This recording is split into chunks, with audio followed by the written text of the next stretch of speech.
जी यात्रा भरते ही कधी परंपरेनुसार कधी भरते ही कोणालाही सांगता येणार नाही।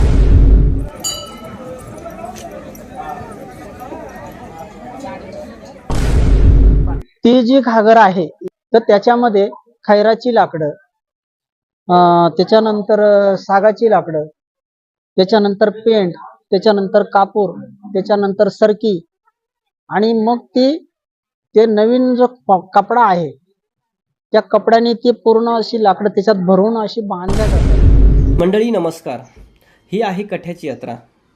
अहिल्यानगर जिल्ह्यातील अकोले तालुक्यात कवठेवाडी येथील आदिवासी गावात भरणारी बिरोबाची कठ्याची यात्रा म्हणून मोठी प्रसिद्ध आहे। नवस्फूर्तीसाठी पेटलेले लाल बुंदन, निखाऱ्याने तेवत असलेले कठे म्हणजेच बूड कापलेलं माठ, हे डोक्यावर घेऊन बिरोबाच्या मंदिराला प्रदक्षिणा मारण्याची अनोखी परंपरा या गावात आजही जपली जाते। नवस्फूर्ती झाल्यानंतर श्रद्धाळू आदिवासी भाविक कठा घेऊन येतात। दरवर्षी यात्रेत 70 ते 100 किंवा त्यापेक्षा जास्त सुद्धा कठे असतात। ते एकाच वेळी पेटून श्रद्धाळू भाविक ज्यावेळी मिरवतात त्यावेळी रात्रीच्या काळोखात हे एक अद्भुत दृश्य दिसू लागतं आणि हाच अनुभव घेण्यासाठी राज्यभरातून अनेक भक्त उपस्थित राहतात।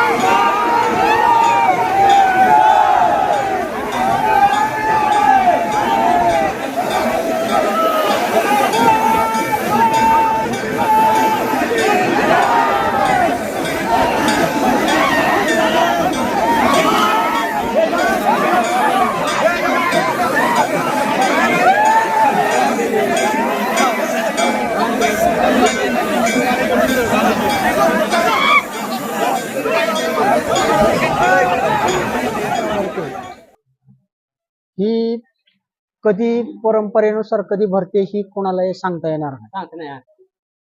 आणि मग जी परंपरा चालत आलेली आहे त्या परंपरेनुसार साकीरवाडी गावचं हे देवस्थान आहे। आता ही वाडी तयार झाली, स्वतंत्र मौजा झाला, याला कवठवाडी म्हणतात आणि दोन्ही गावचं हे दैवत आहे आणि हे जागृत देवस्थान आहे का आज या दिवशी, यात्रेच्या दिवशी आज जे आलेले पाहुणे असतील आजूबाजूचे जुन्नर, नगर, नाशिक, ठाणे, पुणे, जुन्नर या भागातून जो आदिवासी समाज आहे सह्याद्री पट्ट्यामधला, तर त्याचं जर एखादं काम जर अडलं असेल, एखादं काम होत नसेल, त्याने आज इथं तो जो नवस करील तो पुढच्या वर्षी ह्या वेळेला इथं येऊन ती घागरा अर्पण करेल काय, पण त्याचं काम झाल्याशिवाय राहत नाही। काम झाल्यानंतर ती घागर तो वाहिला जातो, त्याचं काम झालं नाही तर ती घागर वाहिला जात नाही। मग तो मनामध्ये त्याचा काय संकल्प असेल तो संकल्प आज तो बोलून दाखवणार आहे मनामध्ये। ती जी घागर आहे एक देवाची घागर आहे, मालकाची, बाकीचे सगळे नवसाचे असतात, एकच देवाची आहे। तर त्याच्यामध्ये खैराची लाकडं, त्याच्यानंतर सागाची लाकडं, त्याच्यानंतर पेंट, त्याच्यानंतर कापूर, त्याच्यानंतर सरकी आणि मग ते नवीन जो कपडा आहे त्या कपड्याने ती पूर्ण अशी लाकडं त्याच्यात भरून अशी बांधल्या जातात। वरून त्याला तो दोऱ्याचा गंडा आहे त्याने पूर्ण बांधून घ्यायचं आणि 5 वाजल्यापासून तर कठा पेटेपर्यंत त्याच्यामध्ये आलेला भाविक तेल घालतो, ती लाकडं पूर्णपणे भिजल्या जातात। भिजल्यानंतर स्वतः ज्याचा नवसाचा आहे त्यात तो स्वतःचं तेल सुद्धा 2.25 किलो, 1.25 किलो, 5.25 किलो, त्याचं काय ज्या इच्छा असेल त्याप्रमाणे तो स्वतःचं तेल आणत असतो आणि तो या घागरीला जाळ देवाचा सोडला तर सगळे आता जुन्नर, नाशिक, नगर, काही आजूबाजूची गाव आहे, जुन्नर आहे, तुमचं समजा राळेगण, आपटाळे, इंगळूने, अशा व्यक्ती जर तिकडून आले आणि त्यांनी जर आज नवस केला तर पुढच्या वर्षी ती व्यक्ती इथे येऊन ती घागर वाहू शकतो। इथं कोणालाही बंधन नाही। वर्षभरामध्ये आज तो इथं बोलून जाणार का माझं असं काम झालेलं नाही, ते माझं काम व्हावं, मी तुझ्या चरणी पुढच्या वर्षी मी घागर वाईल, असं तो मनामध्ये बोलल्यानंतर त्याचं जेव्हा काम होईल तेव्हा पुढच्या वर्षी तो स्वतः होऊन ती घागर इथं अर्पण करतो।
Shut